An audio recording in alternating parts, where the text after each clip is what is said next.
इमाम अली नकी, जिन्हें इमाम अली अल हादी के नाम से भी जाना जाता है और रसूल अल्लाह के 10वें शहजादे हैं, आपकी विलादत 5 रजब को मदीना में हुई थी।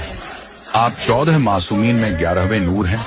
इमाम अली नकी ने 6 साल की उम्र में अपने वालिद इमाम तकी की शहादत के बाद इमामत की जिम्मेदारी संभाली। इमाम को एक ऐसे कैद खाने में रखा गया जहां खड़े होना तो दूर बैठना भी बहुत मुश्किल था। जिंदान की गहराई इतनी थी कि दिन और रात का पता नहीं चलता था।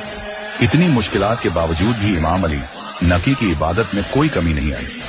आपने हर जुल्म सहा लेकिन कभी शिकायत नहीं की। इमाम नकी भी बहुत बड़े आलिम थे।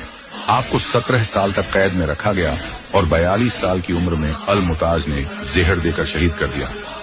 अहले बैत के लिए बुग़्ज़ इतनी बढ़ गई कि लोगों ने उनके मुकाम को भुला दिया। इस दुनिया ने इमाम को समझा ही नहीं। अगर किसी से पूछा जाए कि इमाम नकी कौन है तो शायद ही कोई बता पाए उन बेखबर